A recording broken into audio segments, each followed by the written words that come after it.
ನಮಸ್ಕಾರ. ನೀವು ನೋಡ್ತಾ ಇದ್ದೀರಾ ಟಿವಿ ವಿಕ್ರಮ. ನಾನು ಸೌಮ್ಯ.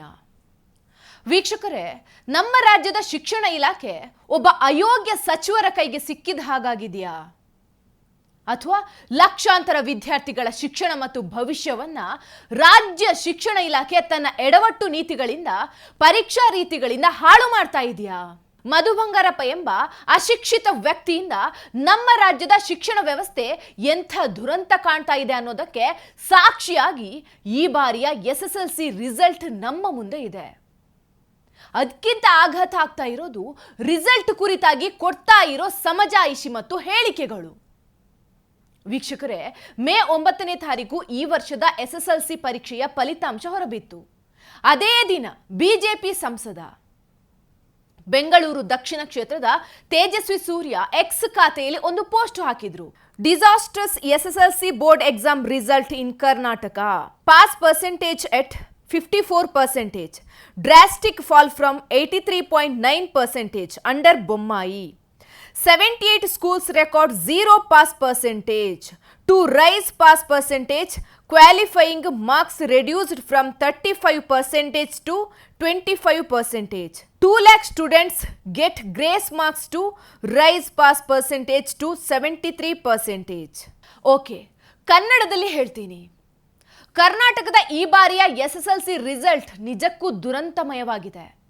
ಬೊಮ್ಮಾಯಿ ಸರ್ಕಾರದ ಅವಧಿಯಲ್ಲಿ 83.9% ಇದ್ದ ಪಾಸ್ ಪರ್ಸೆಂಟೇಜ್ ಈ ಬಾರಿ 54%ಗೆ ಕುಸಿದಿದೆ.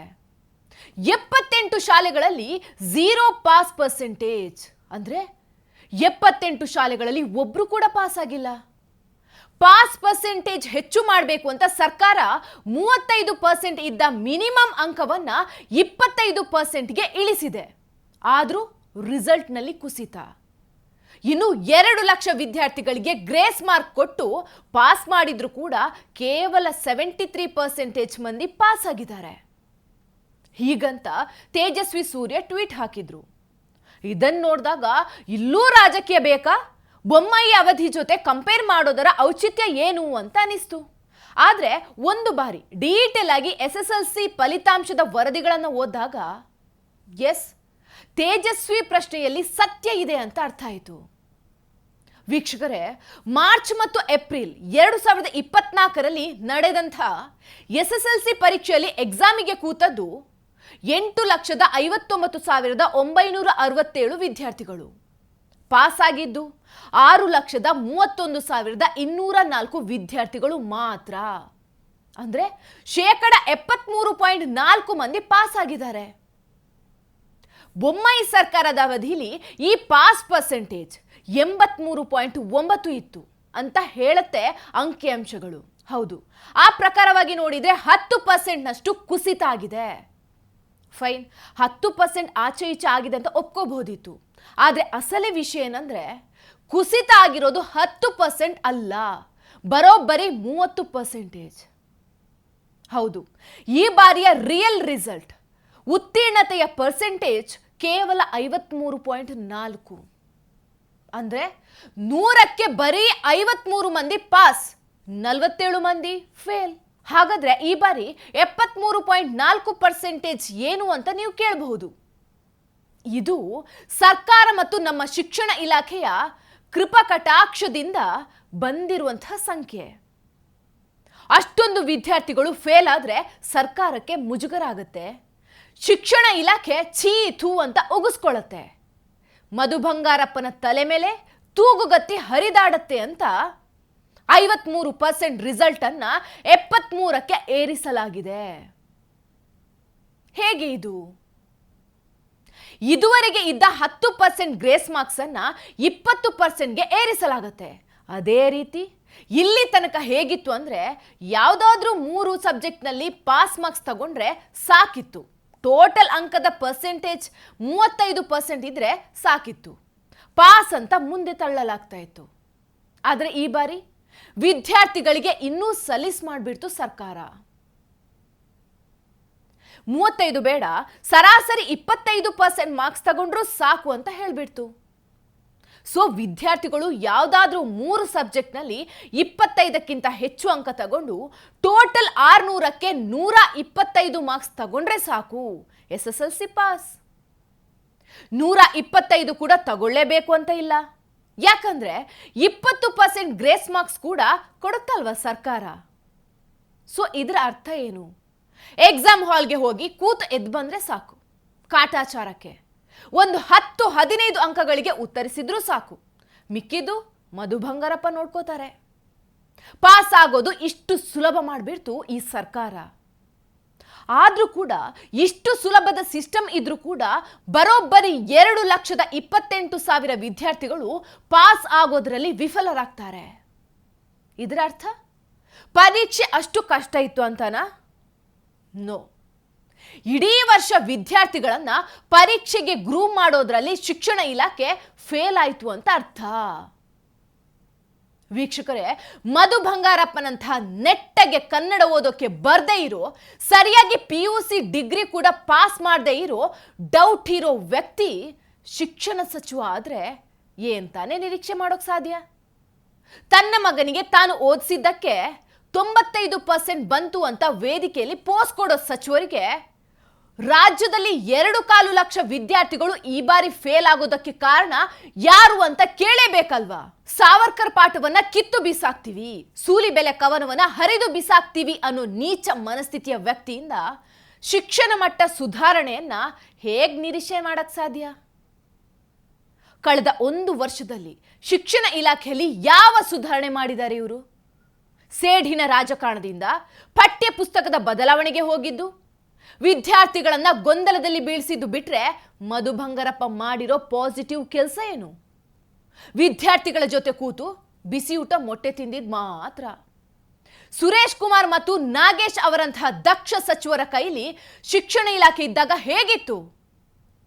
ಈಗ ಮಧು ಬಂಗಾರಪ್ಪನ ಕೈಗೆ ಬಂದಾಗ ಹೇಗಾಗಿದೆ? ಒಂದ್ಸಲ ರಾಜ್ಯದ ಜನರು ಕಂಪೇರ್ ಮಾಡಿ ನೋಡ್ಲಿ. ಕೋವಿಡ್ ಸಮಯದಲ್ಲಿ ಸುರೇಶ್ ಕುಮಾರ್ ಅವರು ಶಿಕ್ಷಣ ಇಲಾಖೆಯನ್ನ ಮತ್ತು SSLC ಪರೀಕ್ಷೆಯನ್ನ ನಡೆಸಿದ ರೀತಿ ಇಡೀ ರಾಜ್ಯ ಸದಾ ನೆನ್ಪಿಟ್ಕೊಳ್ಳುತ್ತೆ.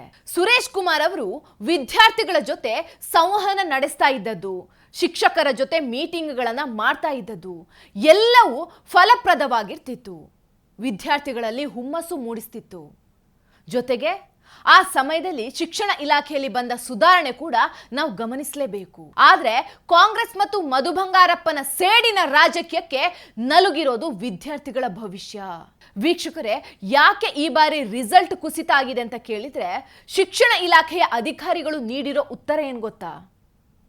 ಈ ಸಲ ದಿಟ್ಟ ಕ್ರಮ ಕೈಗೊಂಡಿದ್ದೀವಿ, CCTV ಕ್ಯಾಮೆರಾ ಹಾಕಿ ವೆಬ್ ಕಾಸ್ಟಿಂಗ್ ವ್ಯವಸ್ಥೆ ಮಾಡಿರೋದ್ರಿಂದ ಕಾಪಿ ಹೊಡೆಯೋದಕ್ಕೆ ಅವಕಾಶ ಸಿಕ್ಕಿಲ್ಲ, ಪರೀಕ್ಷಾ ಅಕ್ರಮ ನಡೆದಿಲ್ಲ, ಇದರಿಂದಾಗಿ ರಿಸಲ್ಟ್ ಪರ್ಸೆಂಟೇಜ್ ಫೇಲ್ ಆಗಿದೆ ಅನ್ನೋ ಉತ್ತರ ಕೊಡ್ತಾರೆ. ಇದು ಕೇವಲ ಮೂರ್ಖತನದ ಹೇಳಿಕೆ ಅಲ್ಲ, ಕೇವಲ ಬೇಜವಾಬ್ದಾರಿಯ ಹೇಳಿಕೆಯೂ ಅಲ್ಲ, ಇದು ವೆರಿ ವೆರಿ ಡ್ಯಾಮೇಜಿಂಗ್ ಸ್ಟೇಟ್ಮೆಂಟ್. ಹಾಗಾದ್ರೆ ಇವರ ಮಾತಿನ ಅರ್ಥ ಏನು? ಇಲ್ಲಿ ತನಕ ಪರೀಕ್ಷೆ ಪಾಸ್ ಆದವರೆಲ್ಲ ಕಾಪಿ ಹೊಡೆದು ಪಾಸ್ ಆದವರು ಅಂತಾನ? ಕಳೆದ ವರ್ಷ ಪರೀಕ್ಷೆಯಲ್ಲಿ 83% ಪಾಸ್ ರಿಸಲ್ಟ್ ಬರೋದಕ್ಕೆ ಕಾರಣ ಪರೀಕ್ಷಾ ಅಕ್ರಮಗಳ? ಇದು ಪ್ರಾಮಾಣಿಕವಾಗಿ ಪರೀಕ್ಷೆ ಬರೆದು ಪಾಸ್ ಆಗಿರೋ ವಿದ್ಯಾರ್ಥಿಗಳಿಗೆ ಮಾಡ್ತಾ ಇರುವಂತಹ ಅವಮಾನ ಅಲ್ವಾ? ಅಷ್ಟೇ ಅಲ್ಲ, ಪುಡಿಗಾಸಿನ ಸಂಭಾವನೆ ಪಡೆದು ಎಷ್ಟೊಂದು ಶಿಕ್ಷಕರು ಮತ್ತು ಪರಿವೀಕ್ಷಕರು ಎಕ್ಸಾಮ್ ಡ್ಯೂಟಿ ಮಾಡಿರ್ತಾರೆ, ಕಣ್ಣಲ್ಲಿ ಕಣ್ಣಿಟ್ಟು ಅಕ್ರಮಗಳನ್ನು ತಡೆದಿರ್ತಾರೆ. ಇದು ಅವರ ಶ್ರಮಕ್ಕೆ, ಪ್ರಾಮಾಣಿಕತೆಗೆ ಸರ್ಕಾರ ಮಾಡ್ತಾ ಇರೋ ಅಪಮಾನ ಅಲ್ವಾ? ಇವರ ಮಾತಿನ ಅರ್ಥ ಬೊಮ್ಮಾಯಿ ಅವಧಿಯಲ್ಲಿ 83% ರಿಸಲ್ಟ್ ಬಂದಿರೋದು ಕಾಪಿ ಮತ್ತು ಪರೀಕ್ಷಾ ಅಕ್ರಮಗಳಿಂದ ಅಂತಾನ?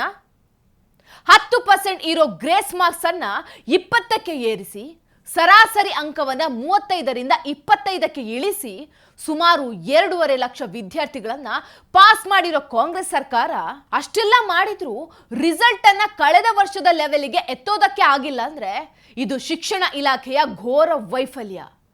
ಇದ್ರ ಜೊತೆಗೆ ಫೇಲ್ ಆಗಿರೋ ವಿದ್ಯಾರ್ಥಿಯ ಅಂಕಪಟ್ಟಿಯಲ್ಲಿ ಅನುತ್ತೀರ್ಣ ಅಂತ ಹಾಕೋದಿಲ್ವಂತೆ, ಅಪೂರ್ಣ ಅಂತ ಹಾಕ್ತಾರಂತೆ. ಇದೇ ತಿಂಗಳಲ್ಲಿ ಸಪ್ಲಿಮೆಂಟರಿ ಬರೆಸ್ತಾರಂತೆ. ಈ ಸೌಭಾಗ್ಯಗಳಿಗೆ ಪರೀಕ್ಷೆ ಮಾಡೋ ಅಗತ್ಯ ಆದ್ರೂ ಏನಿದೆ?